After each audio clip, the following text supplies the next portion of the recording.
Greetings of the day. Welcome to my channel chemistry rapid MCQ. आज हम discuss करेंगे mass number, atomic mass and molecular mass, इन सब में क्या डिफरेंस है। सबसे पहले एटम की स्ट्रक्चर कैसी है। एटम के सेंटर में प्रेजेंट है न्यूक्लियस। न्यूक्लियस में प्रेजेंट है न्यूट्रॉन्स एंड प्रोटॉन्स। न्यूक्लियस के अराउंड सर्कुलर पाथ में, जिसको ऑर्बिट्स कहते हैं, इलेक्ट्रॉन्स रिवॉल्व करते हैं अराउंड द न्यूक्लियस। अगर एटम सब एटॉमिक पार्टिकल्स को देखा जाए तो यहाँ पे मास का डाटा गिवन है, तो जो इंडिकेट करता है कि प्रोटॉन्स और न्यूट्रॉन का मास ऑलमोस्ट सेम है, जबकि इलेक्ट्रॉन्स का मास इनसे 10,000 टाइम कम है। तो जितना भी एटम का मास है, due to the presence of neutrons and protons in the nucleus, और टुगेदर इन्हीं के नंबर को कितने नंबर में प्रेजेंट है, टोटल नंबर ऑफ न्यूट्रॉन्स और प्रोटॉन्स इन द न्यूक्लियस, इसको कहा जाता है मास नंबर। ये एटम की स्ट्रक्चर्स और एटॉमिक नंबर, मास नंबर, इसमें क्या डिफरेंसेस है ये मैंने प्रीवियस वीडियो में डिस्कस किया है। आपको डिस्क्रिप्शन बॉक्स में इसका लिंक मिल जाएगा, ठीक है। तो ओवरऑल आपने क्या याद रखना है, यहाँ पे मास नंबर क्या इंडिकेट कर रहा है, सिर्फ और सिर्फ किसी भी एटम के न्यूक्लियस में कितने नंबर ऑफ प्रोटॉन्स एंड कितने नंबर ऑफ न्यूट्रॉन्स प्रेजेंट हैं। Total number of protons plus neutrons के सम को कहते हैं मास नंबर, ठीक है। कहीं भी अगर सिंबल लिखा है किसी एलिमेंट का, तो उसके टॉप लेफ्ट पे जो नंबर लिखा होता है उसको कहते हैं मास नंबर। अब हमने देखना है एटॉमिक मास क्या होता है। Atomic mass of an element is the average relative mass of an atom of an element, ठीक है। यहाँ पे वर्ड आता है एवरेज रिलेटिव मास, ठीक है।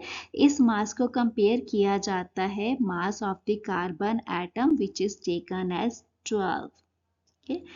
कार्बन एटम से क्यों कंपेयर किया जाता है, because carbon atom is present in abundance in nature. Nature में सबसे ज़्यादा एलिमेंट कार्बन ही प्रेजेंट है। जितने भी ऑर्गेनिक कंपाउंड्स हैं, जितने भी लिविंग ऑर्गेनिजम्स हैं, इन सब में मेन कॉन्स्टिट्यूएंट कार्बन ही है, ठीक है। तो इसमें मास को कंपेयर किया जाता है कार्बन। कार्बन का मास कितना होता है, एटॉमिक नंबर 6 है, मास नंबर क्या है 12, ठीक है। तो 12 लिया जाता है, उसी से कंपेयर किया जाता है।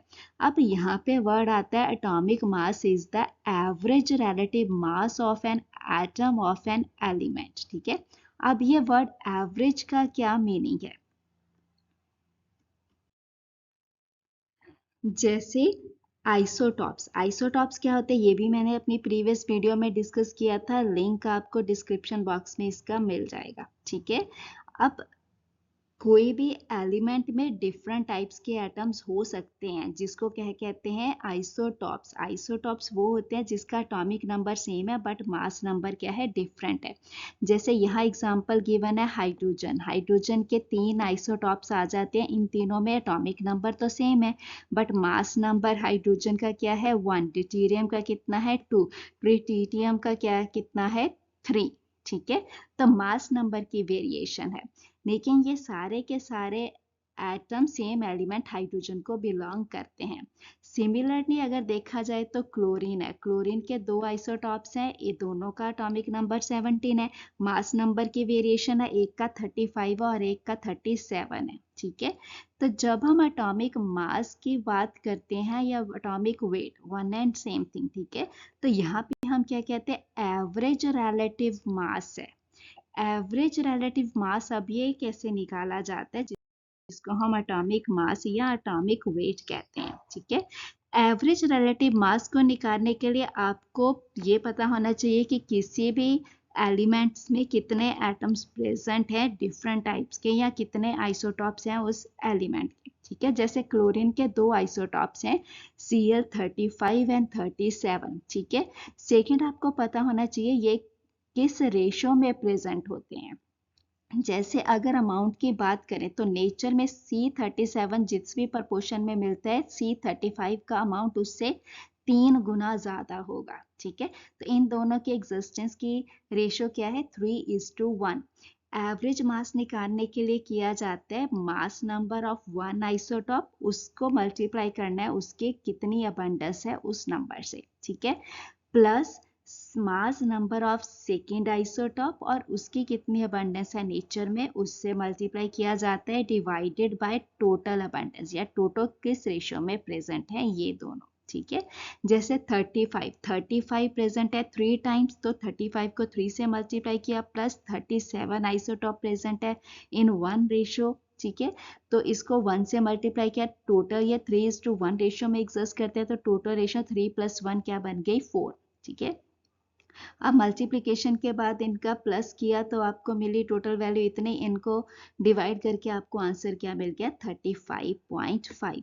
So this 35.5 is the average mass, ठीक है। सो एवरेज मास किसका है, जो सेम एलिमेंट के जो दो डिफरेंट टाइप्स के एटम एग्जिस्ट करते थे, जो एटम्स या आइसोटॉप्स आप कह सकते हो, जो एग्जिस्ट करते थे जिसमें एक का मास 35 था एक का 37 था और इनकी प्रेजेंस रेशियो 3:1 थी, ठीक है। जब यहाँ से काउंट किया गया तो एवरेज मास आपको मिला 35.5, ठीक है। और इसी एवरेज मास को कहते हैं एटॉमिक मास या एटॉमिक वेट, जिसको कंपेयर किया जाता है कार्बन 12 के मास से, ठीक है।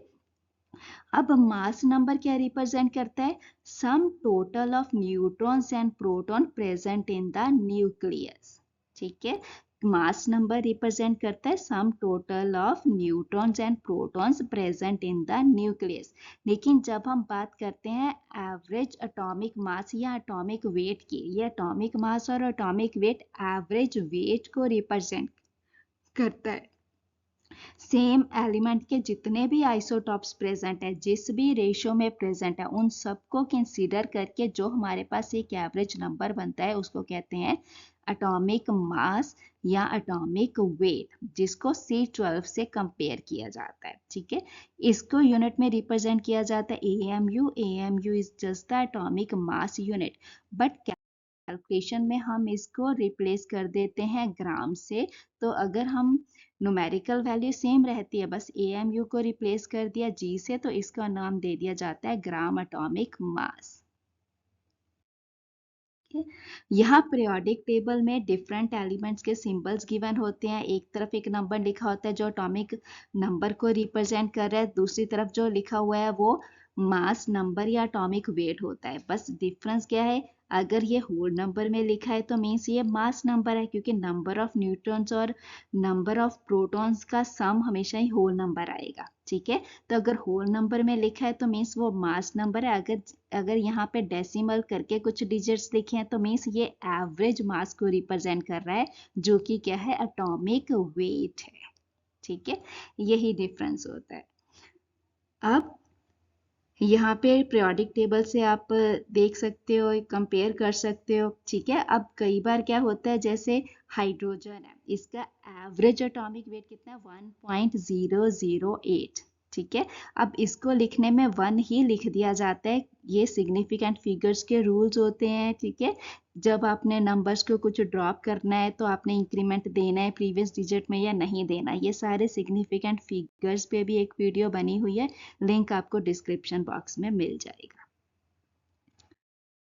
अब है मॉलिक्यूलर मास या मॉलिक्यूलर वेट, ठीक है।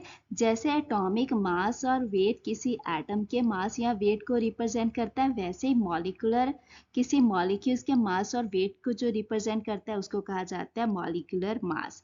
ये भी एवरेज मास ही होगा जिसको कंपेयर किया जाता है C12 के मास से, ठीक है। और ये किसका मास रिप्रेजेंट करता है, किसी मॉलिक्यूल्स का, या फिर हम मॉलिक्यूल्स को ही कह देते हैं कोई केमिकल कंपाउंड है उसके मास को रिप्रेजेंट किया जाता है, ठीक है। इसको कैसे कैलकुलेट किया जाता है, by just taking the sum of the atomic mass of all the atoms present in the molecules.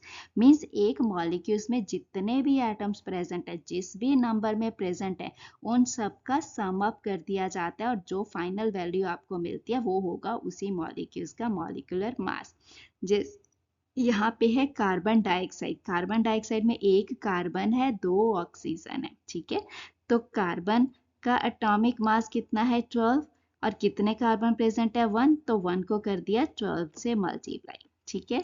Oxygen इसमें कितने गिवन है, 2, तो 2, ऑक्सीजन का एटॉमिक वेट कितना है, 16, तो 16 को मल्टीप्लाई कर दिया 2, तो फाइनली आपके पास आ गया 12 प्लस 32, इन दोनों का सम है 44, तो 44 AMU is the molecular mass of carbon dioxide.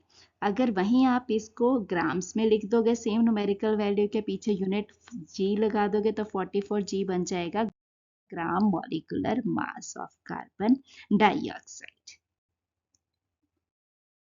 Thank you for watching my video.